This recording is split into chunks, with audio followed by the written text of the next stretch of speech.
भगवते वासुदेवाय। ॐ नमो भगवते वासुदेवाय। ॐ अज्ञानतिमिरान्धस्य ज्ञानाञ्जनशलाकया चक्षुरुन्मिलितं येन तस्मै श्रीगुरवे नमः। नमः विष्णुपादाय कृष्णप्रेष्ठाय भूतले श्रीमते भक्तिवेदान्तस्वामिनिति नामिने। नमस्ते सरस्वती देवे गौरवाणी प्रचारिणे निर्विशेषशून्यवादी पाश्चात्यदेशतारिणे वंशकल्पतरुभ्यश्च कृपा सिन्धुभ्य एव च पतितानां पावनेभ्यो वैष्णवेभ्यो नमो नमः। जय श्री कृष्ण चैतन्य प्रभु नित्यानंद श्री अद्वैत गदाधर शिवासादि गौरभक्तवृंद।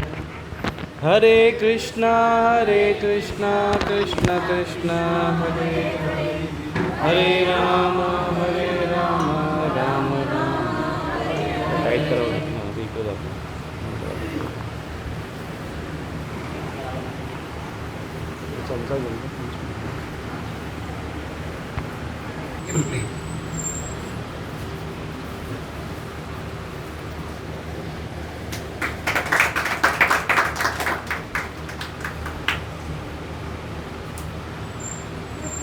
हरे कृष्ण।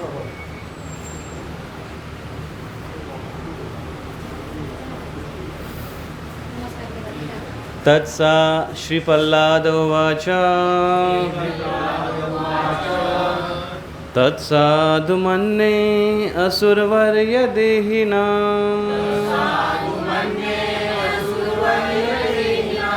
सदा समुद्विग्नधियामसद्ग्रहा हित्वात्मपातं गृहम् अन्धकूपम् वनं गतो याधरिम् आश्रयेत।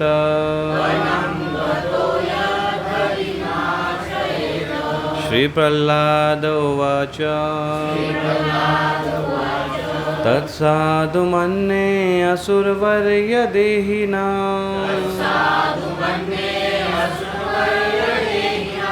सदा समुद्विग्नधियामसद्ग्रहा हित्वात्मपातं गृहम् अन्धकूपम् वनं गतो याधरिमाश्रयेत। श्रीप्रह्लाद उवाच तत्साधुमन्ये असुरवर्यदेहिनां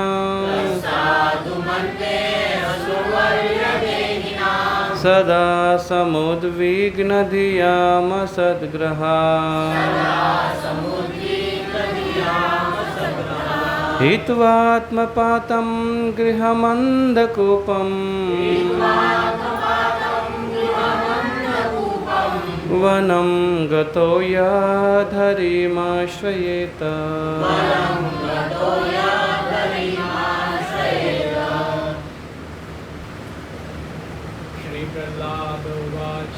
श्रीप्रह्लाद उवाच तत्साधुमन्ये असुरवर्यदेहिनां सदा समुद्विग्नधियामसद्ग्रहा हित्वात्मपातं गृहम् अन्धकूपम् वनं गतो याधरिमाश्रयेत। कोई एक माता जी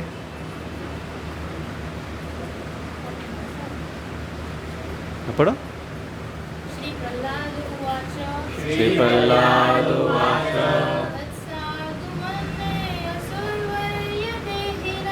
तत्साधुमन्ये असुरवर्यदेहिनां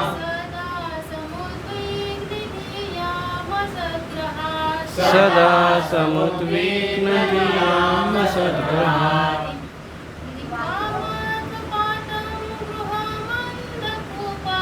हित्वात्मपातं गृहाण्यकूपम् वनं गतो यद्धरिमाश्रयेत। श्री प्रहलाद उवाच। प्रहलाद महाराज ने कहा, तत्साधु मन्ये असुरवर्य देहिनां सदा समुद्विग्न धियाम असद्ग्रहात् हित्वात्मपातं गृहम् अंधकूपं वनं गतो यद हरिम आश्रयेत। तर हा श्लोक प्रल्हाद महाराज श्रीमद भागवतमचा 7वा स्कंद आणि 5वा अध्याय, ज्याचा शीर्षक आहे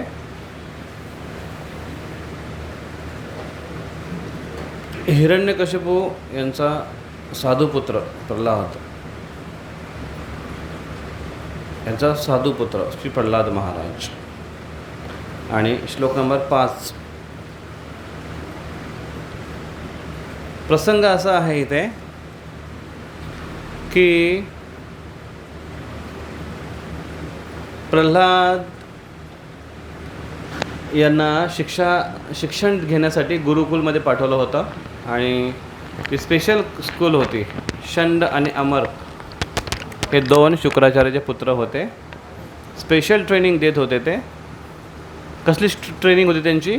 शुक्रनीती शिकवत होते, ज्यामध्ये साम दाम दंडभेद याविषयी शिक्षण दिलं जायचं।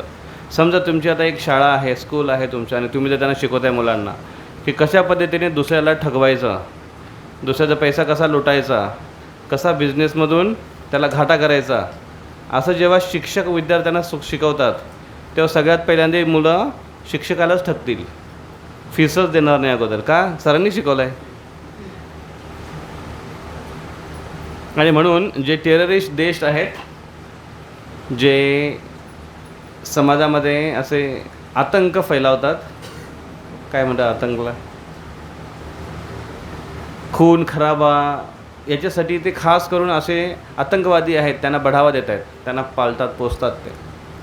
आणि मग प्रॉब्लेम असा होतो की त्यांच्या देशामध्येच असे आतंकवादी त्यांनाच त्रास देतात, का? कारण त्यांची प्रवृत्ती येते।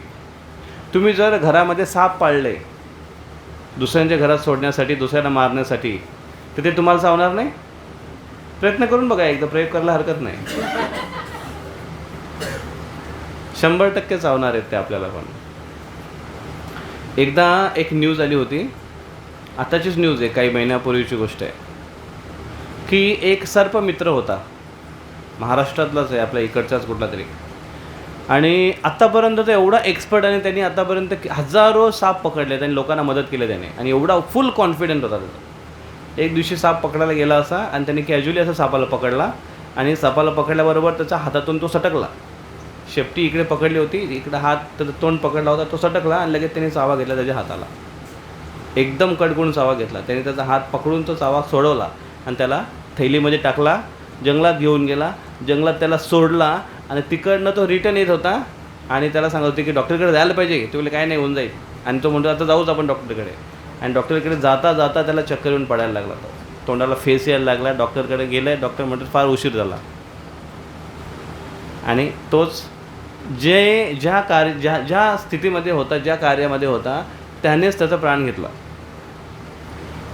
म्हणजे ती गोष्ट तुम्ही बघितलं आहे कधी कधी कारखान्यामध्ये अशी काही गोष्ट असते, असे काही पट्ट्यावर काम करणारे लोक असतात, आणि फार काळजीपूर्वक, काल मला मागच्या आठवड्यामध्ये एक भक्त सांगत होते की त्यांच्याकडे एक मशीन अशी आहे सोनारांची, सोनार आहेत का आपले, सोनार प्रभू आले नाही आज, त्यांची एक मशीन आहे कारखाना, जिथे तारा वगैरे तयार केल्या जातात, सोन्याच्या पट्ट्या वगैरे कटिंग केल्या जातात तसं, आणि त्याच्यामध्ये एवढं केअरफुली राहावं लागतं की ती तार आणि त्या पट्ट्यावर लक्ष देता देता जर थोडं पण नजर इकडे तिकडे झाली, आणि जर आपला हात त्याच्यामध्ये सापडला की माणूस अख्खा हातमध्ये घुसेल त्याच्यामध्ये, आणि ॲक्सिडेंट होईल, हात फ्रॅक्चर होईल, बरंच काय काय होऊ शकतं। बाजूला एक बटन आहे बंद करण्यासाठी पटकन, पण ते पटकन सुचत नाही, त्यासाठी दुसरा माणूस लागतो, आहे तुम्ही माहीत आहे तुम्हाला? हां, ते बघा, मग इकडे आतमध्ये येऊन बसा, हां इकडे बसा, इकडे बसा, इकडे, हो इकडे बसा, इकडे बसा, हो ना, हां बघा, ते सांगायला इकडे आले, येऊन बसा. ओके. तर फार घातक असतं ते. तुम्ही जपमाळा सोडून द्या.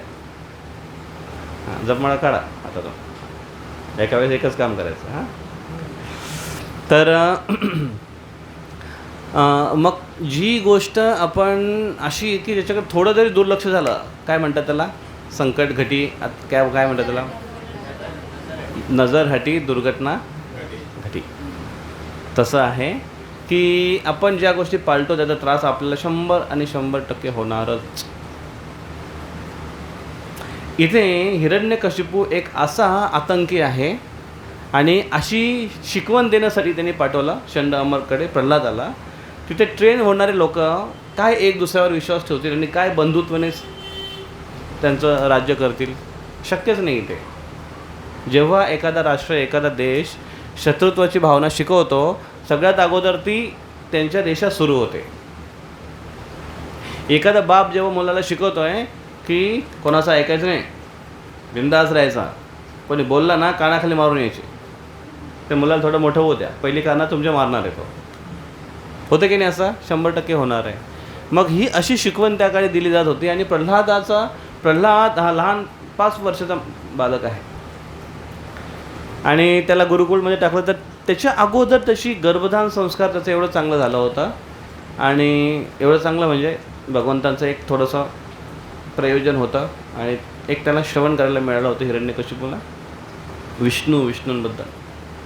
पण त्यानंतर मात्र तो गर्भामध्ये असताना, प्रल्हाद जेव्हा गर्भामध्ये असताना आईच्या, त्यांना नारद मुनींच्या आश्रममध्ये राहण्याचं सौभाग्य मिळालं.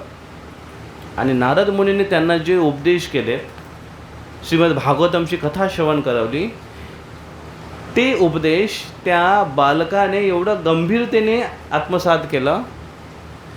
आईने जेवढं गंभीरतेने आत्मसात केलं नाही त्याच्यापेक्षा जास्त त्या बालकाने आत्मसात केलं. कधी कधी असं होतं, आई जेव्हा मुलाला घेऊन येते, बसते, मुलगा कधी कधी फार सिरियसली घेतो आणि मुलगा भक्तीमध्ये पुढे जातो आणि आई किती वर्षापासून पण ऐकते, पण कदाचित आई किंवा वडील जे पण असेल, नवीन जनरेशनचा फरक पडतो. किंवा कधी कधी नवरा बायको दोघे पण सत्संगला येतात, पण त्याच्यामध्ये नवरा थोडा हळूहळू बोलू चाल होऊन करूया भक्ती, अजून तर दिवस झाले पडलेत बरेच, आणि बायको त्याच्यामध्ये सिरियस होते आणि बायको भक्तीमध्ये नियमाचं पालन करायला लागते, त्याच्यापेक्षा थोडी पुढे जाते. असं प्रसंग तुम्हाला बघायला मिळतील. याचं कनेक्शन असं आहे, मागच्या जन्माचा संबंध आहे, मागच्या जन्माचे सुकृत्य आहेत. आणि प्रल्हादाचा, हे प्रल्हाद कारण भगवंतांचे ॲक्च्युली निस्सीम भक्त आहेत पहिल्यापासूनच. इथे भगवंतांच्या लीलेमध्ये भगवंतांना प्रकट करण्यासाठी इथे आले आहेत, ह्या असुराचा वध करण्यासाठी. आणि त्यांच्या शाळेमध्ये, गुरुकुलमध्ये शिकल्यानंतर मग शंड अमर त्यांना एकदा घेऊन येतात. हिरण्यकशिपू त्यांना बोलवतात की माझ्या मुलाला घेऊन या, बघू द्या मला काय शिकला आहे. आणि कधी कधी आई वडिलाच्या कौतुकाने आपल्या मुलाला आणतात की नाही, की प्रभूजी बघा याने श्लोक पाठ केला आहे, मग श्लोक बोलून दाखवा. मग कधी कधी प्रॉब्लेम असा होतो की मुलगा नेमके समोर येऊनच विसरतो, किंवा मग तिथे येऊन बोलतो मी नाही बोलणार, असं काहीतरी करतो. पण इथे शंड अमरकने प्रल्हादला पुढे केलं. मग त्याची आई कैयादू त्याला घेऊन गेली. शंड अमरकने त्यांना दिलं होतं. हिरण्यकशिपूने जेव्हा प्रल्हादाला घेतलं आणि आपल्या जवळ बसवलं, त्याला फार प्रेम त्याच्याबद्दल होतं हिरण्यकशिपूला, आपल्या मुलाबद्दल. त्याला मांडीवर बसवलं आणि त्याला म्हटलं की बोल, तू जी काही शिक्षण तू घेतलंस आतापर्यंत त्याच्यातलं सगळ्यात बेस्ट तुला काय वाटलं हे सांग. आता बघा 5 वर्षाचा मुलगा आहे, आता शाळेत जायला लागला आहे आणि त्याच्यानंतर आल्यानंतर त्याला प्रश्न विचारायचं. हिरण्यकशिपूने जर त्याला असं प्रश्न विचारायला सुरुवात केली असते, एखादा फिलॉसॉफिकल किंवा एखादा समजा शास्त्रातलं, कुठले शास्त्रातलं काही माहिती नाही किती शास्त्र, ऑफकोर्स हिरण्यकशिपूला शास्त्र माहिती आहे, पण जर नीतीबद्दल जर त्यांनी विचारला असतं तर कदाचित मुलगा गोंधळून जाईल, त्याला पटकन उत्तर देता येणार नाही का, 5 वर्षाचा मुलगा आहे. मग तो थोडा कम्फर्टेबल त्याला वाटलं पाहिजे बोलायला, म्हणून त्यालाच सांगितलं की तुला जे येते ते सांग, जे तुला बेस्ट वाटतं ते सांग, जे तू शिक्षण घेतलं. आणि प्रल्हाद महाराज हा श्लोक म्हणतात, 5 वर्षाचा मुलगा हा श्लोक म्हणतो. हे एवढा गुह्य ज्ञान ह्या श्लोकामध्ये आहे. काय म्हणतात? प्रल्हाद उवाच, प्रल्हाद म्हणतात तत्साधू म्हणणे असुरवर्य देहिनाम. आपल्या पिताला काय म्हणतात? हे असुरराज, हे असुरांमध्ये सगळ्यात श्रेष्ठ. तुम्ही काय करायला पाहिजे? तुम्ही या असत ग्रहामध्ये राहू नका. शारीरिक आणि क्षणिक ग्रस्त जीवनामध्ये ग्रस्त होऊन राहू नका. प्रल्हाद उवाच, प्रल्हादने उत्तर दिलं. काय म्हटलं? हे असुर श्रेष्ठ दैत्यराज, जहाँ तक मैंने अपने गुरु से सीखा है, ऐसा कोई व्यक्ति जिसने क्षणिक देह तथा क्षणिक ग्रस्त जीवन स्वीकार किया है वह निश्चित ही चिंताग्रस्त रहता है, क्योंकि वह ऐसे अंधे कुएं में गिर जाता है जहाँ जल नहीं रहता, केवल कष्ट ही कष्ट मिलते हैं. मनुष्य को चाहिए कि इस स्थिति को त्याग कर वन में चला जाए. स्पष्टार्थ यह है कि मनुष्य को चाहिए कि वह वृंदावन में जाए जहाँ केवल कृष्ण भावनामूर्त व्याप्त है और इस तरह वह भगवान के शरण ग्रहण करे. काय म्हणतात प्रल्हाद महाराज? की ज्या ज्या व्यक्तीने माझ्या गुरूंकडून मी काय शिकलो आहे ते म्हणतात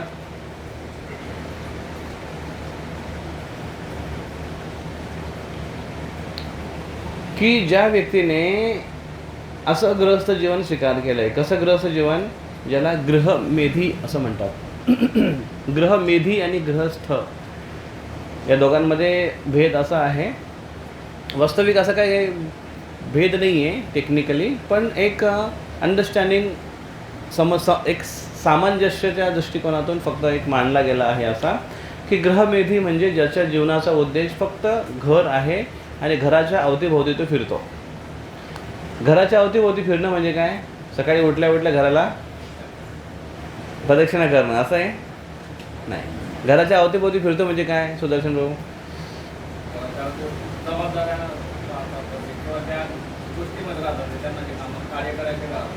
कुठले कुठले असं उदाहरणार्थ? आरोग्याबद्दल असेल, त्यांच्या अर्थ टाकण्यासाठी असेल, किंवा जे काही त्यांना घरासाठी करणे. हां, घरासाठी करणे. Okay, good. हां, कुटुंबासाठी करण्याकरता, काय काय करण्याकरता कुटुंबासाठी? त्यांच्या जीवनाच्या चरितार्थासाठी, पैसा कमवण्यासाठी जाणं म्हणजे नोकरी करणं, काय कामधंदा करत राहणं. अजून हे करतात. कोणाचं काही तब्येतीविषयी किंवा काही कामाविषयी त्यांना सहकार्य करणं, त्यांच्या आडी अडचणी जाणून घेणं. ओके. अजून हां, घरातले प्रॉब्लेम सोडवण्याचा प्रयत्न करणे. हां, गाडेकर बाबू काय? तुम्ही सगळे एक्सपर्ट गृहस्थ आहे, त्याच्यामुळे तुम्हाला विचारतो मी की काय काय प्रॉब्लेम सॉल्व्ह करताय तुम्ही असं घरातले. काय नाही करत तुम्ही? बघा, असा व्यक्ती पाहिजे. त्यांचे मिसेस तर सगळं त्यांचे आले का मिसेस त्यांच्या? तुम्ही सगळं करून घेता ना, यांना काय त्रास देत नाही तुम्ही? ओके, माताजी सांगा, काय काय घरामध्ये एक गृहस्थ व्यक्ती काय काय कशा कशामध्ये मग्न असतो? हां, घराच्या अवतीभोवती फिरणं म्हणजे काय? हां हां, कोलूचा गाणं. मस्त उदाहरण दिलं तुम्ही. काय काय करतो तो? हां, सांगा बरं. हो, पण असं स्पेसिफिक काहीतरी सांगा. असं डायरेक्टली असं असं असं एकदा एका याच्यामध्ये नका सांगू. कुटुंब काय करता एक्झॅक्टली? काय? किराणा आणता. पोरं आले त्याच्यासाठी खाऊ घ्या, इथे काहीतरी भूक लागेल तिला, त्याची आठवण ठेवा. दवाखान्यात घेऊन जा, गरमी चालू आहे. अजून पाहुणे आले की बाहेरचे पदार्थ घेऊन या पाहुणचार करण्यासाठी. का घरचं नाही चालत का पाहुण्यांना? आंबे, हां, आंबे घेऊन या थोडे, आमरस. अजून हां, काय काय करतो घर परिवारासाठी? घराच्या अवतीभोवती फिरतायत म्हणजे काय करताय नक्की?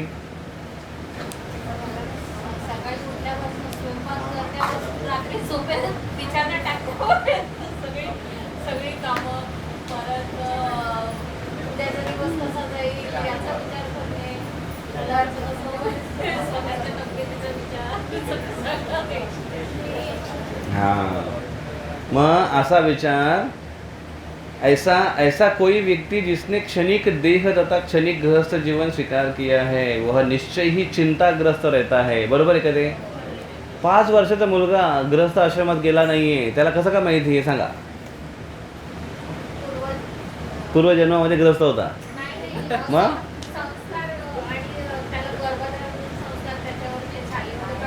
मग गर्भधारण त्याला सांगितलं होतं की असं असं असं बरं का? ओके, नारद मुनी सांगून ठेवला होता जन्माला आला ग्रस्त बनायचं नाही अजिबात. का झंझट येते खूप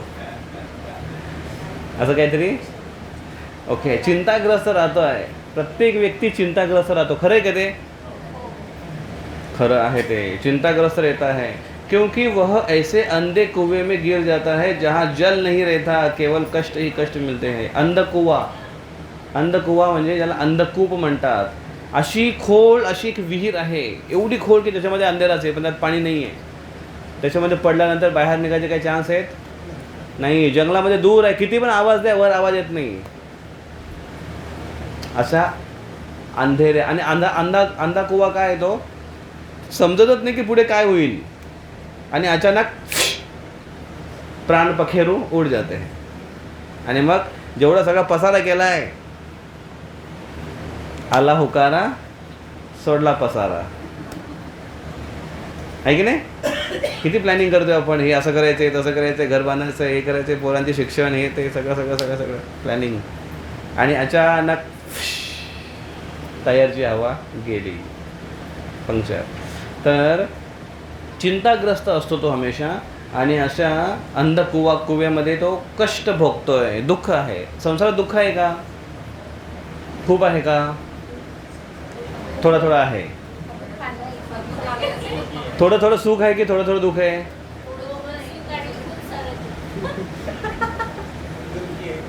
याद रखना बच्चे लोग, थोडं थोडं सुख आहे आणि खूप सारं दुःख आहे. संसार दुःखामुळे चौकडे आणि कोठे विश्रांती रात्र दिवस हाताला म्हणत. अच्छा, मुलगा कुठे तुमचा? मग आला नाही? मुलगा कुठे गेला? नाही आला? तळमळ असते मुलांचं कसं व्हायचं, आपलं कसं व्हायचं, पुढे कसं राहायचं. पैसा लागतो, पैशासाठी किती किती परिश्रम घेत आहेत, मुलांसाठी किती परिश्रम घेत आहेत आज लोक. आज कुठेतरी परीक्षा होती. कुठली परीक्षा होती आज? नीटची परीक्षा होती आणि भुसावळला त्या नाटा कॉलेजसमोर एवढे पालक लोक जमा होते. असं भाजी मंडीमध्ये पालक कसा असतो, जोड्या लावलेले असं एकावर एक थप्पी मारलेले, तसे सगळे पालक त्या गेटसमोर उभे होते. रोड पूर्ण जाम करून टाकला. आम्ही म्हटलं इथे कधी ट्रॅफिक लागत नाही आहे, इथे का बरं ट्रॅफिक लागले? एवढे सगळे पालक रोडवर उभे, गाड्या जाऊ देत नाही का? आमच्या मुलांना घ्यायला आले ते. प्रॉब्लेम असा आहे की पालकांची जेवढी गर्दी की त्याच्यात मुलाला पण प्रश्न पडला की माझा वडील कसं काय शोधायचा. बापरे, किती चिंता किती चिंता किती चिंता. म्हणून काय केलं पाहिजे? मनुष्य को चाहिए कि इस स्थिति को त्याग कर वन में चला जाए. मग कोणाकोणाला नको हे कष्ट? अरे हात वर करा, कोणाला कष्ट नको आहे? तिकडे बाहेर कोणाला कष्ट नको आहे? तिकडे बघा डॉक्टर साहेबांचा आपला हात वर आहे. अजून कोणाचा हात वर? तिकडे कोणाचा? हिरे प्रभूंचा हात वर आहे तिकडे. ओके, भुसावळला मंदिर बनतोय, 2 रूम तयार करू एक्स्ट्रा. तिथे घरपरिवार नाही घेऊन यायचं. काय केलं पाहिजे?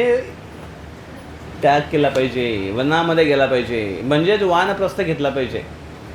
मग आपली जी पद्धती होती वर्ण आश्रम पद्धती, त्याच्यामध्ये ब्रह्मचर्य आश्रम किती वयापर्यंत असतो? एक ॲव्हरेज 1 ते 25. 25 नंतर पुढे गृहस्थ. किती ते किती? 25 ते 50 पर्यंत गृहस्थ. 50 नंतर वानप्रस्थ. किती ते किती? 50 ते 75 जनरली असं म्हटलं आहे. 50 ते 75 वानप्रस्थ, वनात प्रस्थान करणं. इथे तेच म्हटलं आहे, वनात प्रस्थान करणं. आणि त्याच्यानंतर संन्यास. मग 50 वयाच्या नंतर वानप्रस्थ केला पाहिजे. कोणाकोणाचं 50 वय आहे?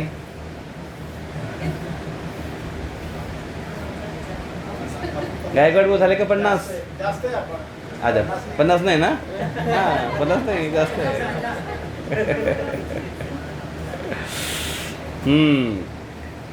म्हणजे आजच्या युगामध्ये याला कसं घ्यायला आपण? ब्रह्मचारी आश्रम, स्टुडंट लाईफ 25पर्यंत स्टुडंट लाईफ. 25 नंतर कोण लग्न करत नाही मोस्टली आजकाल. 30च्या आसपास लग्न करतात. आणि 30 नंतर प्रॉब्लेम हा पण आहे आजकाल की मुली भेटत नाही. त्याच्यामुळे मुलांना आजकाल काय ब्रह्मचारी बनण्याचे का पर्याय पण नाही दुसरा.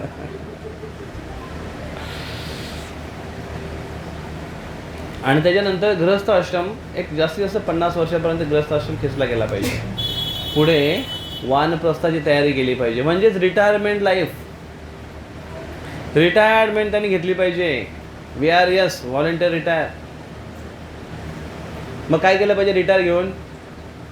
पोराच्या संसारामध्ये नाक खुपसायचा. त्याला धड जगू द्यायचं नाही आणि मरू द्यायचं नाही. त्याची जीवनाची वाट लावून टाकायची. आणि मुलगी जर सासरी गेली असेल तर दिवसातून 4 वेळा फोन करत जायचं. काय जेवलीस का? कशी आहे सासू? काही जास्त बोलते का म्हातारी?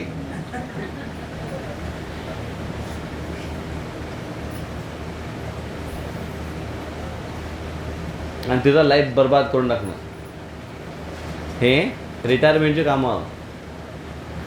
आणि जर मुलं जर भाव देत नसतील तर मग काय करणार?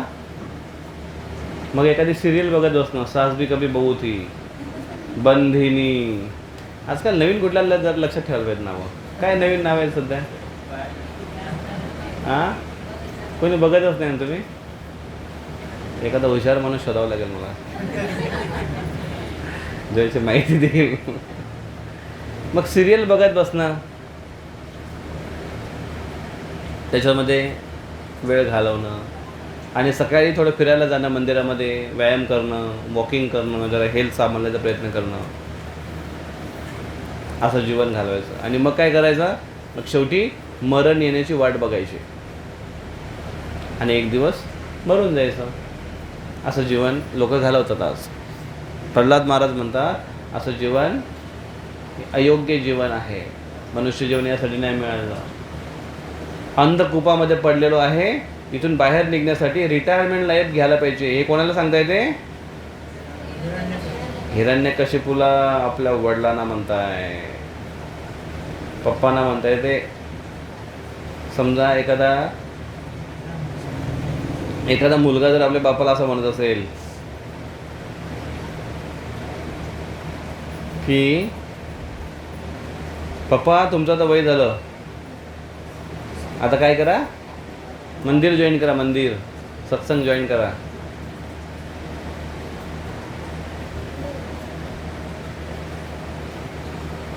पापा म्हणतो तू मला शिकवायला का? तू माझ्यापेक्षा मोठा झालास का? आम्हाला सगळं माहिती आहे. इथे बरेच उपदेश दिलेत प्रल्हाद महाराजांचे. खूप सुंदर सुंदर उपदेश दिले त्यांनी. आणि वडिलांना ते शिकवत आहेत. त्यावेळेस त्यांचा वडील एवढे रागावत आहेत आणि वडील म्हणतायत की षंड अमर्क, षंड आणि अमर्क. वडिलांना त्यांना म्हणतात षंड अमर्क. टीचरला म्हणतायत की आपल्या शाळेमध्ये काहीतरी गडबड आहे. माझ्या मुलाला चुकीची शिकवण कोणी दिली? काय चुकीची शिकवण आहे? भगवंताची भक्ती करणं हे शिकवलं याला कोणी शिकवलं? हे चुकीची शिकवण कोणी दिली? बघ चौकशी कर. त्या मंदिरामध्ये या स्कूलमध्ये हरे कृष्णवाले लोक येतात का? याचा लक्ष ठेवा.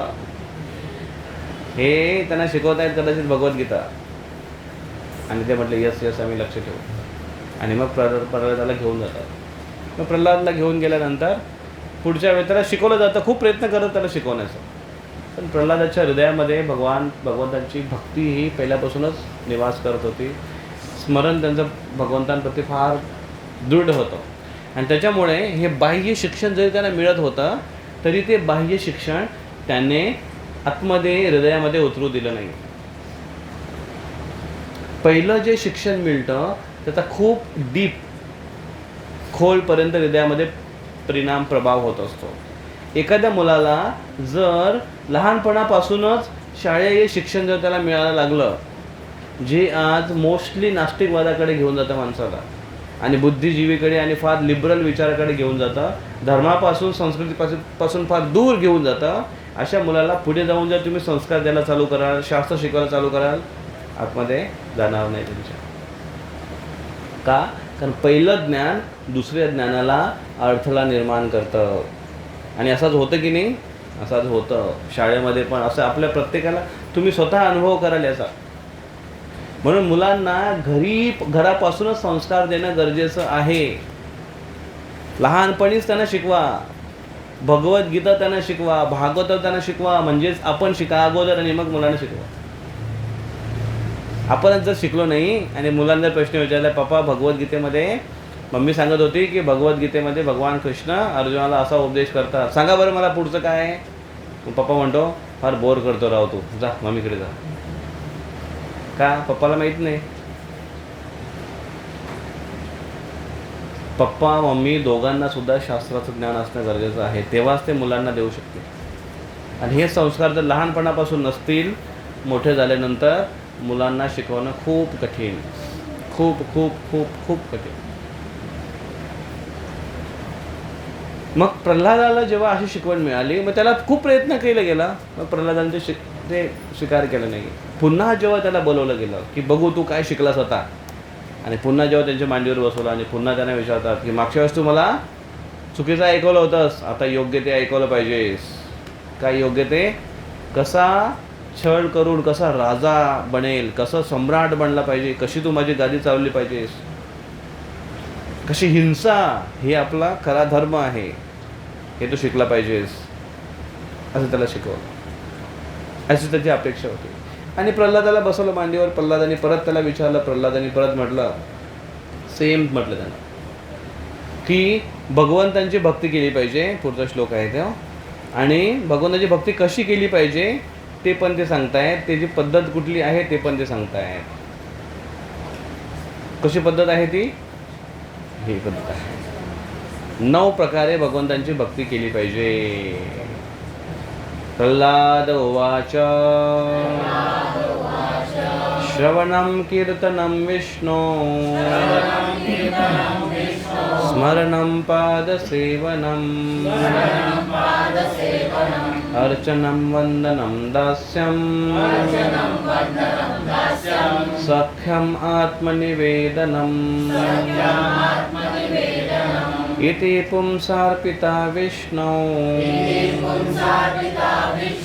भक्ति चेनवलक्षणा क्रियेत भगवत्यथा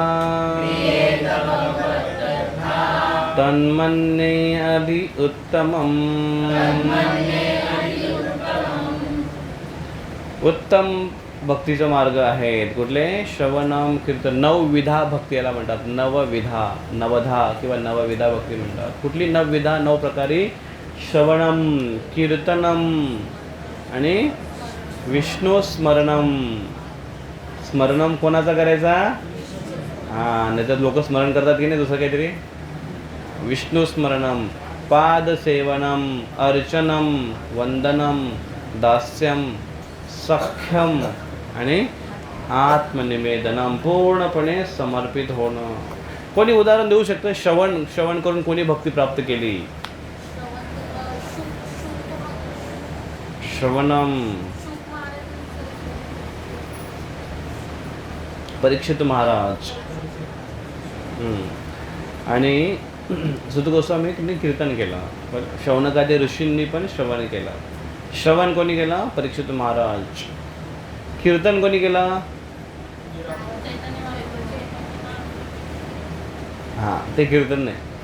बरोबर आहे, ते पण कीर्तन आहे. पण याचं कीर्तन म्हणजे कीर्ती गान करणं म्हणजे कीर्तन. बरोबर. अजून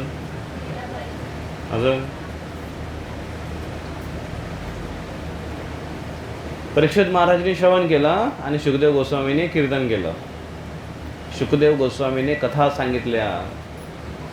श्रवण कीर्तन हे केल्यानंतर त्यांचं जीवन मुक्त झाले. ते आणि स्मरणम कोणी केला? प्रल्हाद, भक्त प्रल्हाद महाराज यांनी स्मरण केलं. म्हणून त्यांचं प्रत्येक क्षणी भगवंतांचं स्मरण त्यांच्या हृदयामध्ये चालू राहायचं. म्हणून त्यांना एवढ्या प्रसंगातून त्यांना जावं लागलं, त्यांना एवढे संकट सोसावे लागले. त्यांना कशा कशा पद्धतीने मारण्याचा प्रयत्न केला गेला सांगा बरं. जाळण्याचा प्रयत्न केला, तेलामध्ये उकळण्याचा प्रयत्न केला, हत्तीच्या पायाखाली घालण्याचा प्रयत्न केला, कड्यावरून फेकण्याचा प्रयत्न केला, मारण्याचा प्रयत्न केला, समुद्रात टाकण्याचा प्रयत्न केला, सर्पदंशाने सर्पामध्ये टाकून त्याला मारण्याचा प्रयत्न केला, उकळल्या त्याला टाकलं गेलं. अजून सांगा बरं, आपल्यापैकी याच्यातलं कोणाला काय केलंय का? नाही ना. आणि जर केलं तर भक्ति देव भगवान ना, भगवान की कुछ खैर नहीं भाई अगर हमारे जीवन में ऐसा कुछ हुआ तो, है की नाही? हां, देवाला सोडणार नाही एवढं सहज आम्ही नाही. हां,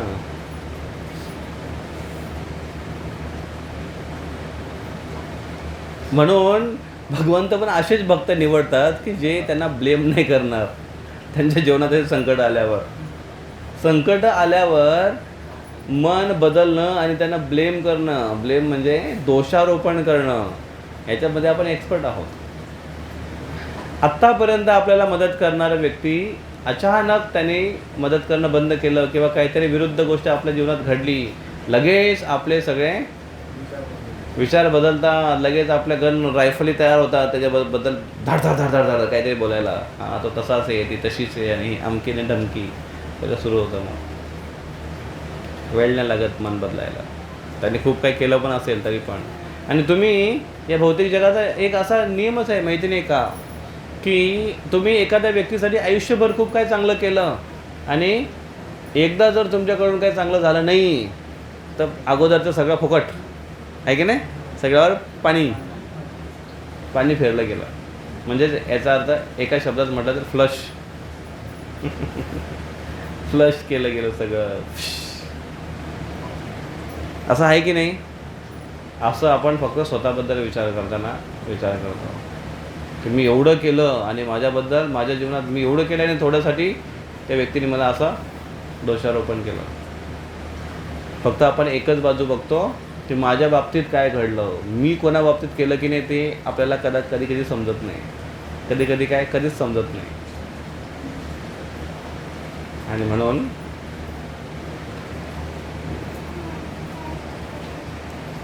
भगवंताचं स्मरण प्रल्हाद महाराजांच्या जीवनामध्ये अशा घटना घडल्या की ते प्रत्येक घटनेबद्दल प्रश्न विचारू शकत होते भगवंतांना. मी तुमच्यासाठी एवढं केलं, तुम्ही मला कड्यावरून फेकून दिला, तुम्ही मला सर्पात दंश करवला. म्हणून असे भक्त आहेत भगवंतांचे की जे असे कधीच डाऊट घेत नाही. आणि म्हणून भगवंत अशांनाच आपल्या लीलेमध्ये नियोजित करतात, आपल्यासारख्या लोकांना नियोजित करत नाही का? कारण आपण आज त्यांना म्हणू की आमचे भगवान कृष्ण, आणि उद्या जर काही प्रॉब्लेम झाला तर कृष्ण सगळे डब्यामध्ये. जोपर्यंत कृष्ण मदत करताय तोपर्यंत बघा, दोन प्रकारचे मी तुम्हाला एक उदाहरण देतो.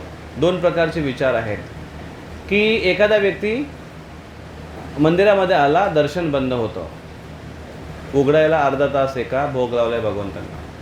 मग मुलगा म्हणतो अगं चल आई म्हणते बरं ठीक आहे, निघाली बाहेर, परत आली. ती म्हणते नाही थांब, दर्शन न घेता जाणं चांगलं नाही, काय अपशकुन घडलं तर, आहे की नाही? ती भीती असते. आणि मग दर्शन होईपर्यंत थांबली, दर्शन घेतलं आणि गेली. दुसरा एक विचार असा आहे की ती आई किंवा तो भक्त कोणतरी तो मंदिरामध्ये थांबलेला आहे आणि दर्शन उघडायला अर्धा तास बाकी आहे, आणि तो विचार करतोय की अरे निघायला पाहिजे होतं पण ठीक आहे थांबतो. का? भगवंतांचं दर्शन घेऊन गेलं तर बरं, बाहेर गेलो आणि इनकेस काय झालं तर पुन्हा दर्शन घ्यायला कधी चान्स मिळाला तर, किंवा भगवंतांचं दर्शन घेऊन आता जर मी गेलो तर मरण्याच्या अगोदर दर्शन घेऊन गेलो, वाह दोघांमध्ये काय फरक आहे हे दोन विचारांमध्ये? आत्मसमर्पण. भक्तीचं काय? भक्तीचं एकामध्ये भगवंताविषयी प्रेम आणि म्हणजे आदर आहे आणि एक स्वतःचा स्वार्थ विचार आहे की भगवंतांचं दर्शन घेतलं तर वो आपलं चांगलं होईल. दुसरं म्हणजे खरोखर भगवंताच्या दर्शनाची ओढ. दर्शन घेऊन गेल्यानंतर त्याला समाधानी मिळतं.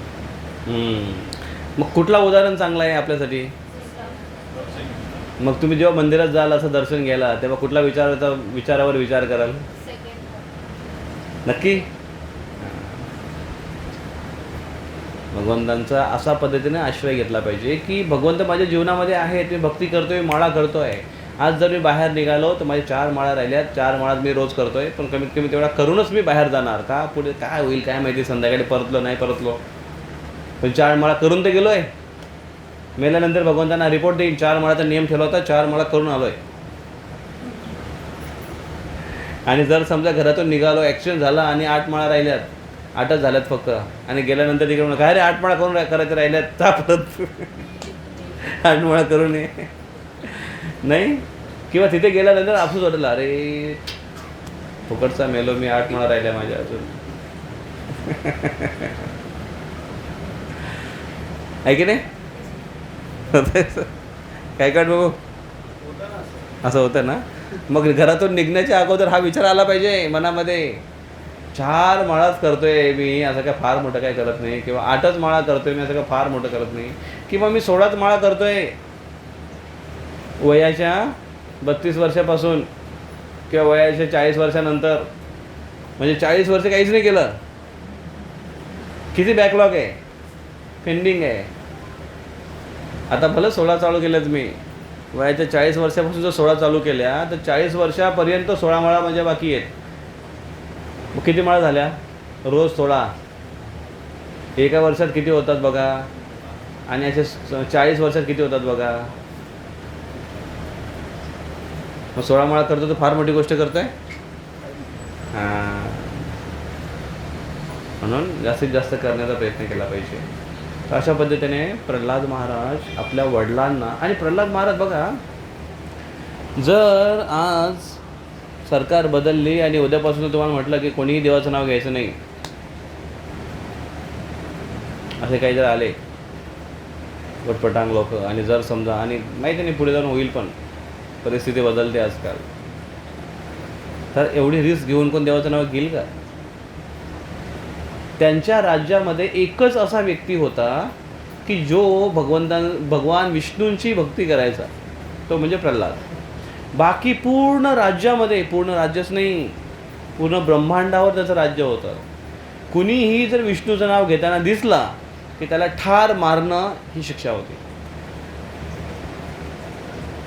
विष्णूचं नाव घेणारा व्यक्ती मृत्यूस पात्र आहे असा दंड होता. कोण नाव घेईल विष्णूचं? आणि त्याची सेना सगळ्या ठिकाणी होती. अशा वेळेस भगवान विष्णूची भक्ती करणं किती धारिष्ट्याचं कार्य आहे, किती धैर्याचं कार्य आहे, किती भगवंताप्रती त्याचं प्रेम असेल, आणि किती त्याला प्रल्हादाला भगवंतांबद्दल आणि ह्या शास्त्रांबद्दल त्यांना कॉन्फिडन्स असेल की नाही हाच मार्ग बरोबर आहे. आणि त्याला कितीतरी प्रकारे त्याला त्याच्यापासून परावृत्त करण्याचा प्रयत्न केला गेला, खूप प्रयत्न केला गेला भक्तीपासून दूर हटवण्याचा. त्याला घाबरवण्यात आलं. त्याच्या स्कूलमध्ये त्याच्यावर वेगळ्या प्रसंगाने त्यांना त्याच्यावर बिंबवण्यात आलं प्रल्हादावर. प्रल्हादाने ऐकलं नाही. त्याच्यानंतर हिरण्यकश्यपून त्यांना कितीतरी वेळा कितीतरी प्रकारे मारण्याचा प्रयत्न करण्यात आला. त्यांनी भगवान विष्णूची भक्ती सोडली नाही. मग अशा भक्तांना भगवंत प्रसन्न होतात, त्यांच्याजवळ प्रकट होतात.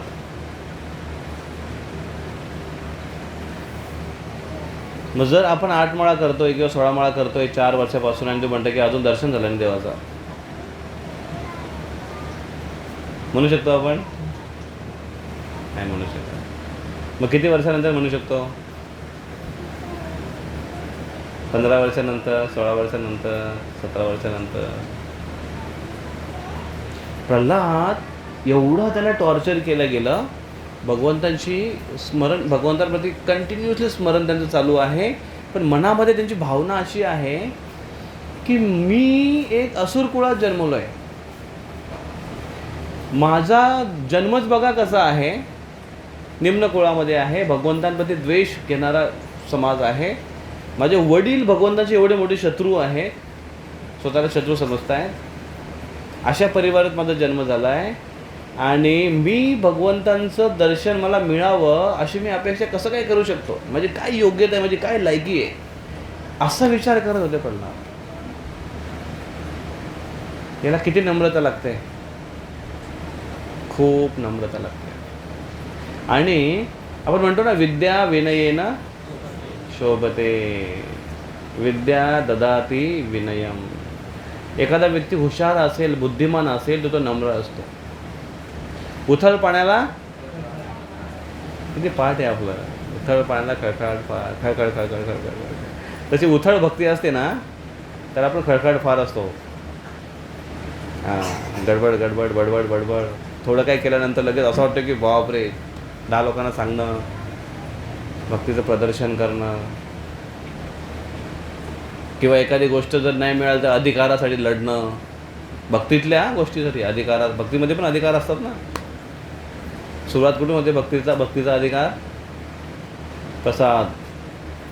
मी सिनियर भक्त आहे, 2 चमचे एक्स्ट्रा. इथे काय असा भेदभाव नाही, प्रत्येकाला समान दिलं जातं, नाही किती पण खा. पण मान, प्रतिष्ठा, हरिबोल, माझा हरिबोल नाही केला, फक्त त्यांचाच हरिबोल केला, या अशा गोष्टी आहे ना. इथून सुरुवात होते. त्याच्यानंतर मग भक्तीमध्ये पण काही काही गोष्टी येतात. मग दीक्षा. मी 4 दिवस सिनियर आहे त्याच्यापेक्षा 4 दिवसा मी अगोदर आलो त्याच्यापेक्षा. आणि त्याचं नाव अगोदर दीक्षेसाठी गेलं आणि माझं नाव अजून गेलं नाही दीक्षेसाठी. त्या गोष्टी येतात पुढे.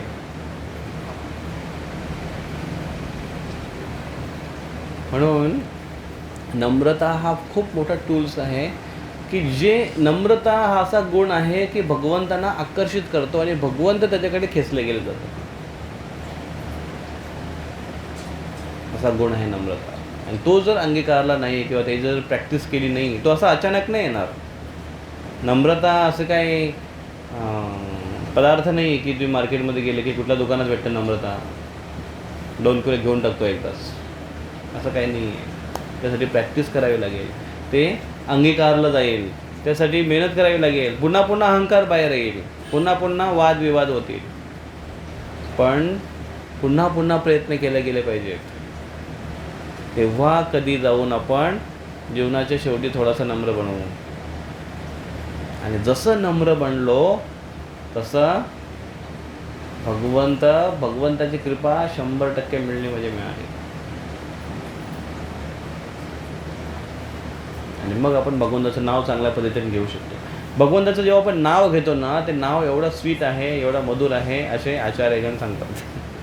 कधी कधी तसा अनुभव असा येतो, भगवंता असा एक टोकन असा फ्रीमध्ये कधी कधी आपल्याला डिस्काउंट ऑफर देऊन टाकतात. खूप मेहनत नाही केली तरी पण देऊन टाकतात. पण मग त्याच्यानंतर खूप प्रयत्न केल्यानंतर पण तो मूड किंवा ती चॅन्टिंगचा तो रस कधी मिळतच नाही. आणि मग खूप मेहनत करतोय, अरे कब आएगा पहिले जैसा नाही हो रहा नाही हो. प्रयत्न करावे लागतात. नम्रता अंगीकारावी लागते. आणि म्हणून चैतन्य महाप्रभू म्हणतात, त्रिनादपि सुनीचेन तरोर इव सहिष्णुना अमानीन मानदेन कीर्तनीय सदा हरे. त्रिनादपि सुनीचेन. तृण माहिती आहे? तृण म्हणजे काय? गवताचं पात, गवत. त्रिनाद अपि सुनीचेन. सुनीचेन, नीच. नीच म्हणजे नम्र, निम्न. पण कसा निम्र? सुनीच, खूपच जास्त नम्र. कशासारखं नम्र? गवताच्या पात्यासारखं नम्र. गवत नम्र असतं का? कोणी पण त्याचे पाय द्या, वाकून जातं बिचारा, पाय काढलं की परत उभं राहतं. आणि गवतावर नुसतं फक्त पायच देत नाही, काही गवतावर काही केलं जातं, कुत्रे वगैरे काही करत राहतात त्याच्यावर. पण गवत कधी म्हणतो का हे काय करतो रे माझ्याकडे, असं कधी म्हणतो? नम्रपणे बिचारा सहन करतो. गवताच्या पात्यापेक्षा जास्त नम्र असलं पाहिजे. तर गवताच्या पात्यापेक्षा जास्त नम्र कसं काय बनणार? आणि तरोर इव,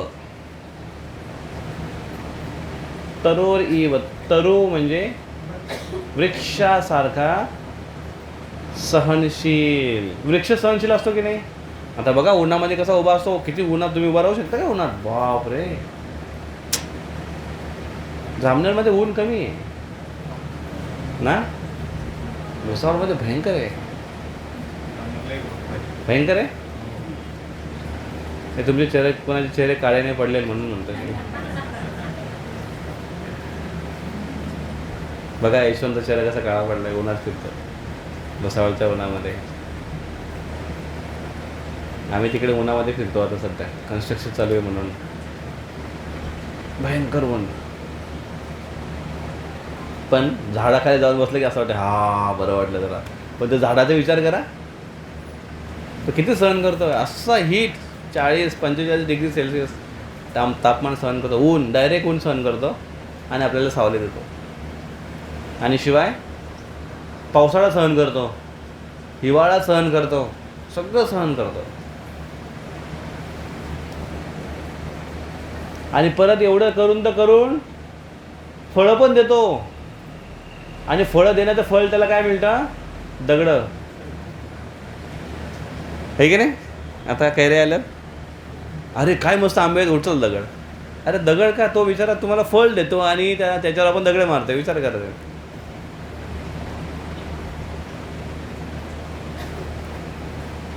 आणि त्यातले त्यात एखादा उलट्या डोक्याचा असेल, तो काय करतोय?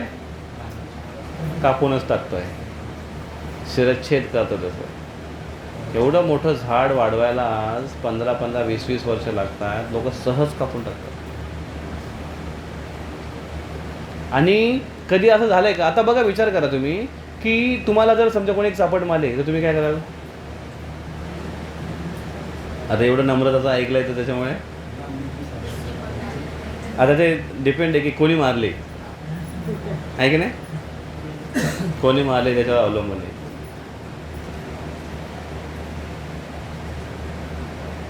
पण जर एखादा मारायला आला तर आपले 2 हात आहेत ते असे लगेच उगारतात त्याच्यावर, आहे की नाही, रक्षण करण्यासाठी येतात. विचार करा, त्या झाडाकडे अडवण्यासाठी, त्याला मारण्यासाठी किती लाकडं आहेत. एखादा कापायला आला तर त्याच्याकडे किती मोठे मोठे दांडकं आहेत. एक मोठी फांदी वाकली, दिला फटका आहे, गेला मग मरून तिथे फटका. करू नाही शकत का तो? करू शकतो तो? काही नाही करत बिचारा, चुपचाप उभा असतो. मनातल्या मनात म्हणत असलं अरे नको रे कापू, आणि जेव्हा कापून पडतो तेव्हा धडामसे खाली सहन करतो. तरोर इव सहिष्णुना, अमानीना, अमानीनं म्हणजेच मानाची अपेक्षा न ठेवता, मान देणं, दुसऱ्यांना मान देणं. स्वतःला मानाची अपेक्षा न ठेवायची आणि इतरांना मान देणं. असा व्यक्ती काय करू शकतो? कीर्तनीय सदा हरी, असा व्यक्ती सदा सदा कीर्तन करू शकतो. प्रल्हाद महाराज असे होते, म्हणून ते सदा कीर्तन करत होते. 24/7 कृष्णाचं स्मरण आणि चिंतन त्यांच्या मनामध्ये चालू होतं.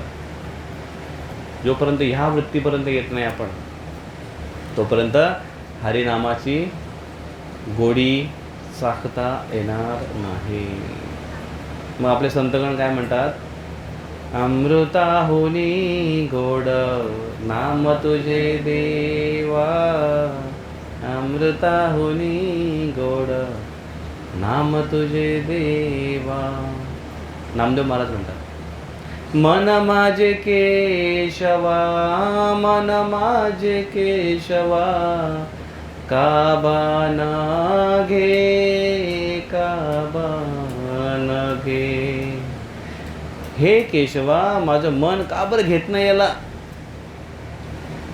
अमृताहुनी गोड नाम तुझे देवा, अमृताहुनी गोड.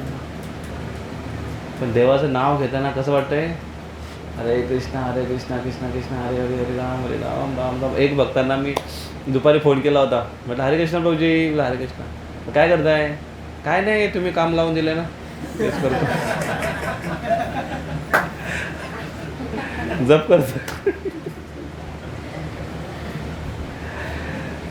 बाप रे, किती आनंदाने जप करताय बिचारे.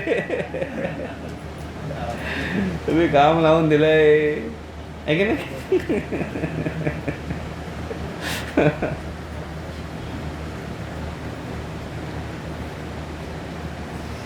मग सांगा बरं, कसा गोडवा येईल? येईल का गोडवा? देवाचं नाव किती आत्मीयतेने, प्रेम भावनेने, नम्रतेने घेणं गरजेचं आहे. मग त्याच्यामध्ये गोडवा आहे जो आपल्याला जाणवतो, जेव्हा त्याची चव चाखता येते. चव अमृताची चव आहे किंवा त्या मधूची चव आहे, मध, पण त्या बॉटलमध्ये उतरण्याची एक टेक्निक आहे, ती माहिती नाही आहे. म्हणून काय करतो आपण? बाहेरून बॉटल चाटतोय. सांगा बरं, किती वेळा चाटल्यावर त्याची जी काच आहे ती पातळ होईल आणि मग आपल्याला ती चाटून चाटून ती काच पातळ झाली की झिजेल, मग त्याच्यानंतर मग ती मध त्यातून बाहेर निघेल. असं कधीपर्यंत करू? असं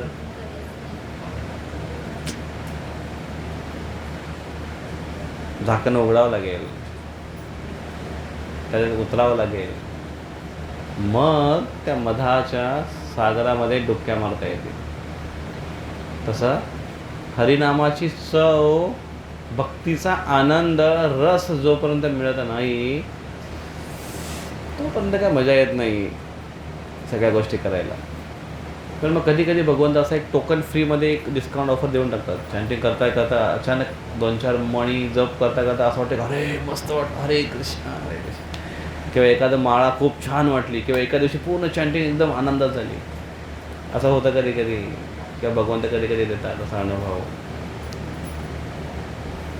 नाही पण दिला तरी त्यांनी हा आनंद घेतला आहे, त्याच्यामुळे 100% त्याच्यात आनंद असेल. आणि ह्या विश्वास ठेवून आपण त्यासाठी प्रयत्न करत राहायला पाहिजे. मुलं शिकतात कोणाच्या भरोश्यावर? आईवडिलांच्या. का? त्यांना काय माहिती? त्यांना काय शिकायला आवडतं? त्याला सांगा बरं, उद्यापासून बेटा शाळा बंद. अरे किती खुश होईल तो, मस्त वगैरे खेळायचा आपला मस्त वगैरे. पण आईवडिलांना माहिती आहे मोठं झाल्यावर त्याला फायदा होईल. तसं भक्ती, हरिनाम याचा फायदा आपल्याला होणार आहे, याची जाण आपल्याला फक्त पाहिजे. का? कारण पूर्व आचार्यांनी सांगितलं आहे आणि त्यांनी केलं आहे. आपण प्रोसेस करत राहिले पाहिजे आणि ही भावना, नम्रतेची भावना कल्टिवेट केली पाहिजे, जीवनामध्ये आत्मसात केली पाहिजे. मग बघा भक्तीमध्ये कसा आनंद येतो. प्रत्येकाला स्ट्रगल करावं लागतं, प्रत्येकासाठी. कोणी सुटलेलं नाही जग. मेहनत करायची आहे की नाही? मग प्रल्हाद महाराज आपल्याला ही 9 पद्धती सांगतायत. त्यांच्या वडिलांना सांगतात, असुर वर्य, बापाला सांगतात जो असुर आहे. त्यांनी ते ऐकलं नाही, आपल्याला तरी ऐकावं. आपण जर नाही ऐकलं तर आपला त्याच्यामध्ये काय फरक राहिला नाही का? प्रल्हाद आपल्याला शिकवत आहेत. न ऐकणारा कोण होता? हिरण्यकश्यपू राक्षस होता. न ऐकणारा हिरण्यकश्यपू राक्षस होता. आणि ऐकणारा कोण होता? ऐकणारा प्रल्हादाला जेव्हा गुरुकुलमध्ये टाकलं ना, तर तेव्हा त्याने त्याच्या मित्रांना सांगायला सुरुवात केली. आणि त्याचे मित्र एकदा बसायचे आणि त्याच्यासमोर ऐकायचे, कथा ऐकायचे. त्यांना खूप आनंद यायचा. वाव, छान. भक्त होते ते ऐकत होते, अभक्त होते ते ऐकत नव्हते. आपल्याला भक्त बनायचं आहे म्हणून आपण ही प्रोसेस ऐकली पाहिजे. अशा पद्धतीने प्रल्हाद खूप छान त्याला मार्गदर्शन करतात. आणि प्रभुपादजी प्रत्येक प्रोसेसवर सुंदर तत्पर लिहून सांगतात श्रवणं म्हणजे काय, कीर्तनं म्हणजे काय, विष्णू डेटी वर्शिपिंग, हे सगळ्या प्रोसेस सांगता येते. अशा पद्धतीने उपदेश करतात. मग हे जेव्हा ऐकलं तेव्हा हिरण्यकश्यपू फार क्रोधित झाला आणि त्याने काय केला, त्याच्या ओठ कापते वे शुक्राचार्य के पुत्र षंड, इस प्रकार का. मग त्याला मारण्याचा प्रयत्न केला. प्रल्हाद मरत नाही आणि मग त्यांनी सांगितलं, कुठे तुझा भगवान सांग, त्याला मी आत्ता ठार करतो. आणि मग ठार करू नाही शकला. आणि मग काय झालं,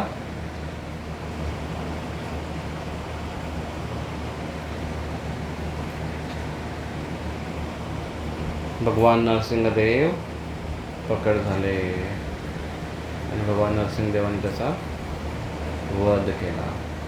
नरसिंहदेव जेव्हा प्रकट झाले तेव्हा एवढे भयंकर त्यांचा रूप होता, किती भयंकर त्यांचा रूप होता, अतिशय भयंकर त्यांचा रूप होता. मागे आपण इथे एक व्हिडिओ दाखवला होता.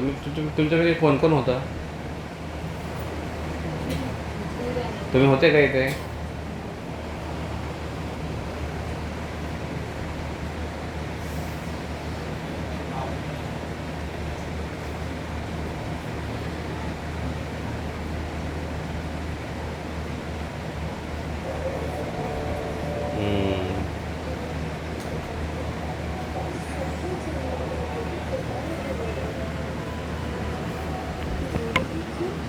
रेकॉर्डिंग करणार.